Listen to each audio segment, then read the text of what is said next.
Ads లేకుండా latest episode చూడండి. మీ అత్తయ్యలో భయం పుట్టించడానికి. అర్థం కాలేదా? మీ అమ్మ ఆ స్వామీజీతో ఏమని చెప్పించింది? వసుకి పిల్లలు పుడితే అభికి ప్రాణాపాయం అనే కదా. అవును,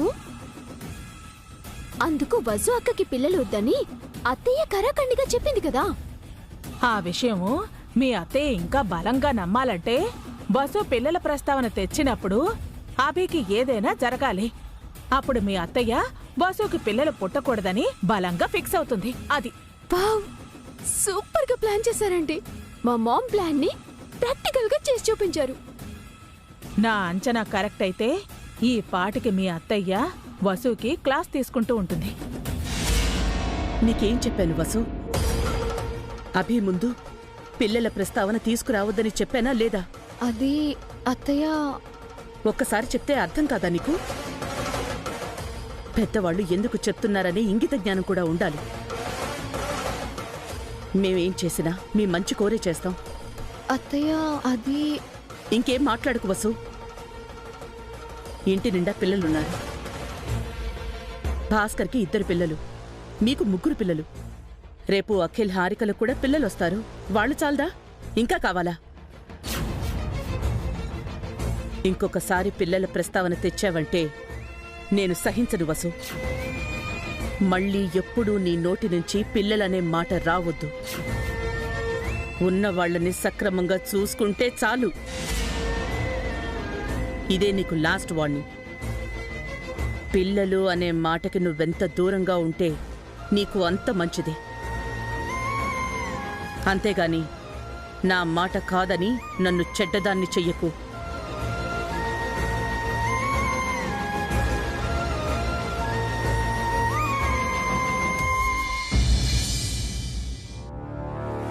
ఇక జన్మలో వసుకి పిల్లల్ని కనాలన్న ఆలోచనే రాదు. అభికి ఏం జరిగినా మీ అత్తయ్య సహించదు. ఒకవేళ అత్తయ్య గారికి స్వామీజీ చెప్పింది అబద్ధమని తెలిస్తే? ఎలా తెలుస్తుంది? అందుకు అవకాశమే లేదుగా. పోనీ అభిబావకి తనకి వసు అక్కకి పిల్లలు కావాలని ఆశపడితే? దానికి కూడా అవకాశం లేదే. అభికి అసలు వసును పెళ్లి చేసుకోవడమే ఇష్టం లేదు. అనుకీర్తుల కోసం చేసుకున్నాడు కదా. కానీ వసు అక్కతో చాలా ప్రేమగా ఉంటాడు కదా. వసు అక్క మీద ఈగ కూడా వాళ్ళనివ్వడు. అది వేరు, పిల్లల్ని కనటం వేరే. నువ్వేం భయపడకు. ఈ జన్మకు వసుకి పిల్లల్ని కనే అదృష్టమే లేదు. వసు ఆశపడినా అభి ఆశపడినా మీ అత్తయ్య అడ్డుపడుతుంది. ఇదే జరుగుతుంది. ఇలాగే జరిగేలా చేస్తాను. మీరు గ్రేట్ అండి. మా మామ్ చెప్పిన ప్లాన్ ని అలా అల్లుకుపోయారు. Keep it up aunty, keep it up.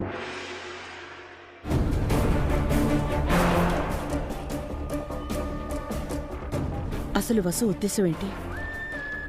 పిల్లల్ని కనాలనుకుంటోందా? తన మనసులో ఏముంది?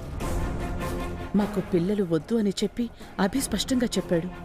అంతే స్పష్టంగా వసు ఎందుకు చెప్పట్లేదు? పిల్లల్ని కంటే అభికి ప్రాణగండం అని వసుకి ఎలా చెప్పాలి? ఈరోజు ఎంత పెద్ద గండం తప్పింది.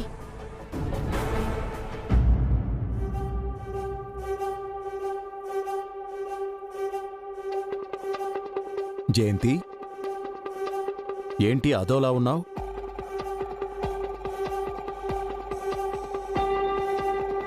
నాకు భయం వేస్తోంది. దేని గురించి? ఇంట్లో ఏవేవో జరుగుతున్నాయి. అసలు ఏం జరిగింది? ఇందాక అభి తల మీద పైనుంచి పూలకుండి పడబోయింది. సమయానికి నేను చూశాను కాబట్టి సరిపోయింది. అభికి పెద్ద ప్రమాదం తప్పిందండి. అప్పుడప్పుడు అనుకోని ప్రమాదాలు ఎదురవుతూనే ఉంటాయి జయంతి. ఆ మాత్రం దానికి ఆందోళన పడితే ఎలా? అది అనుకోని ప్రమాదం కాదండి. దానికో కారణం ఉంది. కారణమా? ఏంటది? అది అది మీకు కడుపు కోత మిగలకుండా ఉండాలంటే మీ రెండో కోడలు ఎప్పటికీ పిల్లల్ని కనకూడదు. ఇది నీ మనసులోనే ఉండాలమ్మా. మీ ఇంట్లో ఎవ్వరికీ చెప్పకూడదు.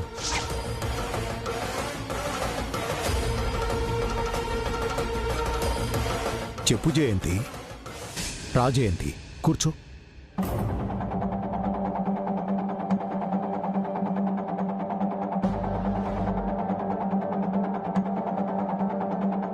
చెప్పు జయంతి, ఏం జరిగింది? హారిక కడుపుతో ఉంది. ఇలాంటి సమయంలో ఇంట్లో ఎలాంటి ప్రమాదాలు జరగకూడదండి. అది కుటుంబానికి మంచిది కాదు. నువ్వు అనవసరంగా కంగారు పడుతున్నావు జయంతి. లేదండి, నా మనసెందుకో కీడు శంకిస్తోంది. పెద్ద ప్రమాదమేదో జరగచ్చని నాకు హెచ్చరిక వినిపిస్తోంది. ఇలా ఎప్పుడు జరగలేదండి. సరే, ఒక పని చేద్దాం. మన పెద్ద పంతులు గారిని ఇంటికి పిలిపించి విషయం చెప్దాం. ఆయన ఏదో ఒక పరిష్కారం చెప్తాడు కదా. వెంటనే పిలిపించండి. ఏ ప్రమాదం జరగకముందే పరిష్కారం చేయాలి. అలాగే జయంతి, ముందు నువ్వు కాస్త స్థిమితంగా ప్రశాంతంగా ఉండు. ఎవరికీ ఏమీ జరగదు. వెంటనే పంతులు గారికి కబురు పెడతాను. అంతా మంచే జరుగుతుంది. నువ్వేం కంగారు పడకు.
వసు, కూర్చో.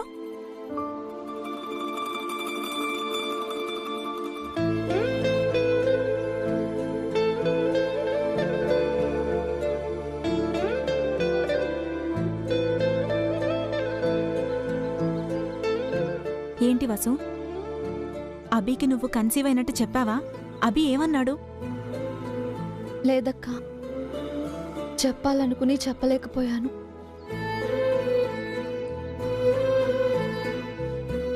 మళ్ళీ భయపడ్డావా?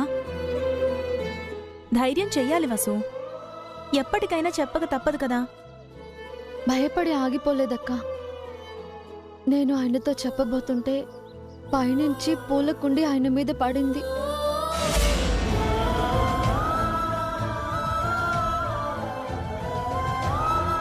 పైనుంచి ఫ్లవర్ వాజ్ పడడం ఏంటి వసు? ఏమో అక్క, అత్తయ్య చాలా భయపడ్డారు. ఆయనకి దిష్టి తీశారు. ఆయన ఆఫీస్కి వెళ్ళాక పిల్లల గురించి మళ్ళీ మాట్లాడకూడదని చాలా సీరియస్గా వార్నింగ్ ఇచ్చారు. ఛా, ఎందుకిలా జరుగుతోంది? అదే నాకు అర్థం కావడం లేదక్కా. నేను పిల్లల్ని కనకూడదు అని అత్తయ్య స్ట్రాంగ్గా ఫిక్స్ అయ్యారు. ఎందుకో అత్తయ్య చాలా కంగారు పడుతున్నారు. ఏదో జరిగింది వసు. మనం స్వామీజీ దగ్గరికి వెళ్ళొచ్చినప్పటి నుంచి అత్తయ్యలో మార్పు వచ్చింది. దేని గురించో అత్తయ్య చాలా కంగారు పడుతున్నారు. అత్తయ్యకి స్వామీజీ ఏదైనా చెడు విషయం చెప్పుంటారా? ఓసిని, అంత పుసుక్కుని పసిగట్టావేంటే? స్వామీజీ మంచి విషయాలే చెప్తారు కదక్కా, చెడు విషయాలు ఎందుకు చెప్తారు? స్వామీజీలు మంచి చెడు రెండూ చెప్తారు వసు. జరిగే మంచి విషయాలను, జరగబోయే ప్రమాదాలను చెప్తారు కదా. ఏదైనా ప్రమాదం జరుగుతున్నట్టయితే ఆ విషయం అత్తయ్య గారు మనతో చెప్పేవారు కదక్కా. మనకి తెలియకూడదని అత్తయ్య దాస్తున్నారేమో వసు. అందుకే మనందర్నీ బయటికి పంపించి ఆ స్వామీజీ అత్తయ్యతో మాత్రమే చెప్పారేమో. వసే వసే, అది నోరా ఇంకేవైనా? అంత కరెక్ట్గా ఎలా ఊహించి చెప్తున్నావే? నా అనుమానం ఏంటంటే అసలు ఆ స్వామీజీయే దొంగ స్వామి ఏమో. అతనికి ఏ మహిమలు లేవేమో. దొంగ స్వామీజీ అయితే అంతమంది భక్తులు ఎందుకు వస్తారక్క? ఆయనకి చాలా మహిమ ఉందని అక్కడ అందరూ చెప్పుకుంటున్నారు కదా. ఈ కాలంలో అసలు స్వామీజీల కన్నా దొంగ స్వామీజీలే ఎక్కువగా ఉన్నారు వసు. జనాలు కూడా ఆ దొంగ స్వామీజీల్ని ఎక్కువగా నమ్మి మోసపోతున్నారు. ఆయన్ని చూస్తే నాకలా అనిపించలేదక్కా. ఆయన వేషం, ఆ సెటప్, వాళ్ళ శిష్యుల్ని చూసి మనకలా అనిపిస్తుంది. ఒక పని చేద్దాం వసు, నువ్వు నేను ఆ స్వామీజీ దగ్గరికి వెళ్దాం. ఆయన అత్తయ్యతో ఏం చెప్పారో అడుగుదాం. అమ్మో, వీళ్ళ స్వామీజీ దగ్గరికి వెళితే చాము సిస్టర్ చెప్పించిన అబద్ధాలన్నీ బయటపడతాయి. హారికకు మూడినట్టే. ఏం చేయాలి? వీళ్ళని ఎలా ఆపాలి? వద్దక్కా, మనం స్వామీజీ వారిని కలిసినట్టు అత్తయ్యకి తెలిస్తే బాగోదు, గొడవ అవుతుంది. వదిలేద్దాం.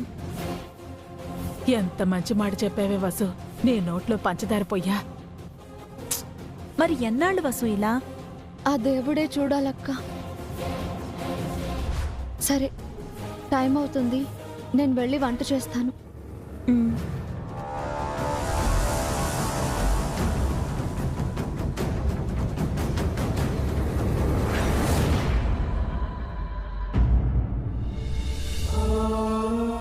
ఆ దేవుడు నిన్ను ఎప్పుడు కరుణిస్తాడో ఏంటో. అప్పటి వరకు నీకు ఈ కష్టాలు తప్పేలా లేవు.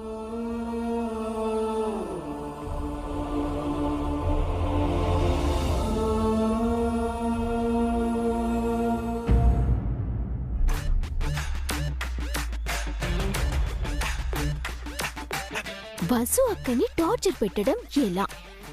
వసు అక్కని ఎన్ని రకాలుగా టార్చర్ చేయొచ్చు? ఇన్ని రోజులు నేనేం చెప్పినా వసు అక్క వినలేదు. ఇప్పుడు నా ఫేక్ ప్రెగ్నెన్సీని అడ్డు పెట్టుకుని వసు అక్కని ఆడుకోవాలి. దానికొక ప్లాన్ ని రెడీ చేయాలి.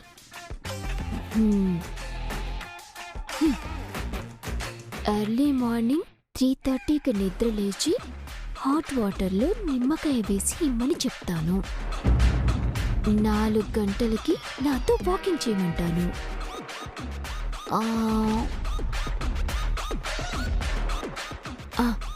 5 గంటలకి బెడ్ కాఫీ, 6 గంటలకి బ్రేక్ఫాస్ట్ ఇవ్వమంటాను.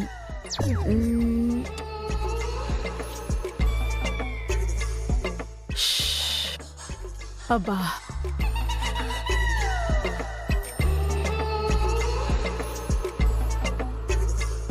ఏంటంటే టెన్షన్గా ఉన్నారు? ఆయన నువ్వేంటే రామకోట రాసుకుంటున్నావు?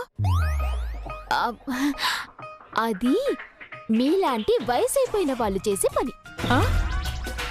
నాలాంటి యంగ్స్టర్స్ ప్లాన్స్ వేరే లెవెల్లో ఉంటాయి. ఏంటే నీ ప్లాను? ఆపరేషన్ టార్చర్ వసు అక్క.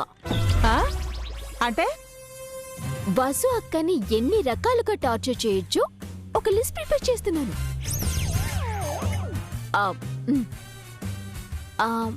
ఎర్లీ మార్నింగ్ 3:30కి నిద్రలేచి నాకు గోరువెచ్చని నీటిలో లెమన్ అండ్ హనీ కలిపివ్వమంటాను. 4 గంటలకి నాతో వాకింగ్ చేయించమంటాను. 5 గంటలకి బెడ్ కాఫీ, 6 గంటలకి బ్రేక్ఫాస్ట్ చేయమంటాను. మిక్సీ గ్రైండర్ చెడగొట్టి చేతులతో పిండి రుబ్బమంటాను. వాషింగ్ మిషన్ పాడు చేసి చేతులతో బట్టలు ఉతకమంటాను. ఇక చాలా ఆపవే. చాలా కళలున్నాయి నీలో. ఇంకా ఉన్నాయా ఆంటీ? అన్నీ మడిచి కబోర్డ్లో సర్దే. అదేంటి ఆంటీ? వసు అక్కని టార్చర్ చేయటం నీకు ఇష్టం లేదా? దాన్ని ఎలా హింసించాలని ఇక్కడ నువ్వు కలలు కంటున్నావు. అక్కడ పావని నీ కలలను కూల్ చేసే పనిలో ఉందే. ఏమంటున్నారా ఆంటీ?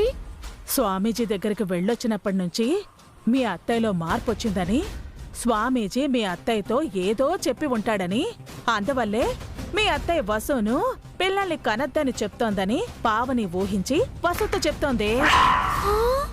పావనక్కకి అంత తెలివెక్కడుంది? పక్కన వసు ఉంది కదే, దాని తెలివి దీనికి అంటుకున్నట్టుంది. పావనక్క ఊహించినంత మాత్రాన మనకొచ్చే నష్టమేముంది? అది అంతటితో ఆగలేదే. వసుతో కలిసి ఆ స్వామీజీ దగ్గరికి వెళదాము అంది. వాళ్ళు గాని స్వామీజీ దగ్గరకు వెళ్లారంటే మన బండారు మొత్తం బయటపడుతుంది. నీకు ఏ కడుపు రాలేదన్న విషయం వాళ్ళకి తెలిసిపోతుంది. అంతేకాదు, వసు పిల్లల్ని కంటే అభికి ప్రాణగండవని మీ అమ్మ స్వామీజీతో చెప్పించిన అబద్ధం కూడా బయటపడిపోతుంది. అప్పుడు మీ అత్తయ్య శివతాండవం చేసి నిన్ను ఈ ఇంట్లో నుంచి తన్ని తరిమేస్తుంది.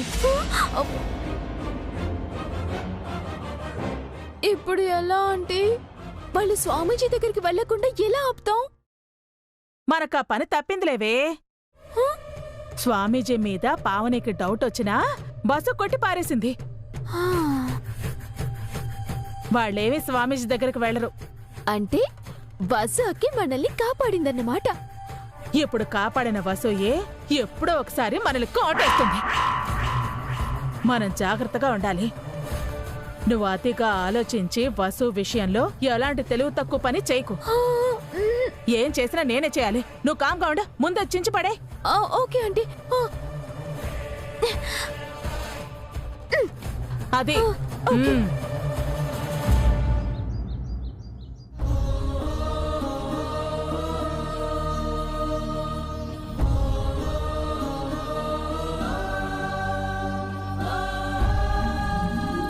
ఫోన్లో మీరు వివరంగా చెప్పిందంతా విన్నానమ్మా. ఈ ఇంటి వాతావరణాన్ని కూడా పరిశీలించాను. మీరన్నట్టు ఈ ఇంట్లో ఏదో డిస్టర్బెన్స్ అయితే ఉంది.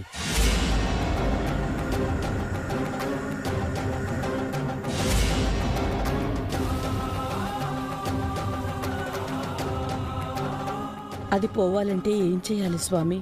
శాంతి పూజ జరిపించాలమ్మా. మా గురువుగారు కూడా అదే సెలవిచ్చారు. రేపు చాలా మంచి రోజు.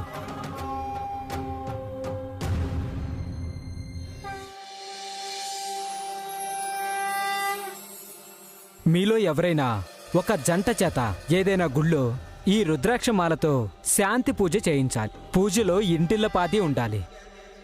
పూజ నిర్విఘ్నంగా పరిసమాప్తమైతే ఈ ఇంట్లో ఉన్న డిస్టర్బెన్స్ అన్నీ తొలగిపోతాయి.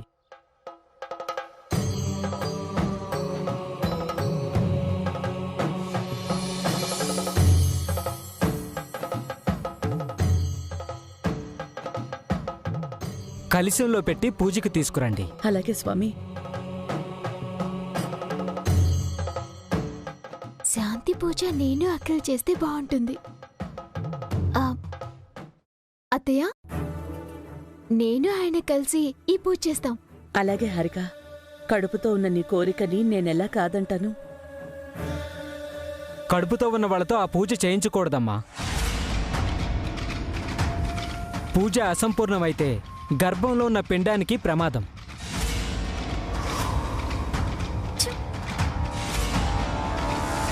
అలాగా పంతులు గారు. హారిక, అయితే మీరు ఆ పూజ చెయ్యొద్దమ్మా. అనవసరంగా ప్రెగ్నెంట్ అని కమిట్ అయ్యాను. అఖిల్ హారిక కాకపోతే భాస్కర్ పావనీలతో చేయిద్దాం. వసు వదిన అన్నయ్య చేస్తే బానే ఉంటుందమ్మా.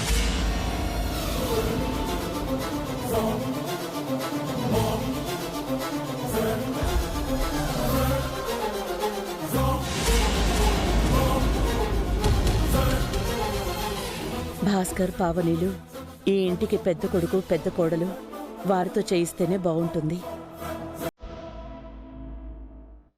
మీ తర్వాత ఈ ఇంట్లో వాళ్లే పెద్దవాళ్ళు కాబట్టి వాళ్లతోనే చేయించండి. మరి నాకు సెలవా అమ్మా?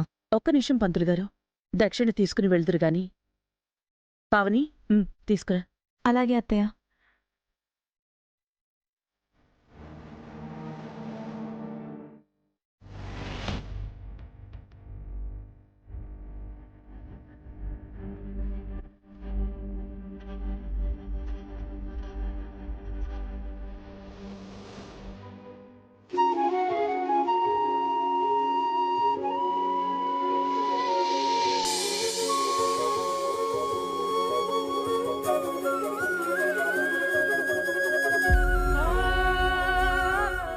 శుభం భూయాత్. రుద్రాక్షమాల జాగ్రత్తమ్మా. ఆ మాల లేకుండా రేపు పూజ చేయకూడదు.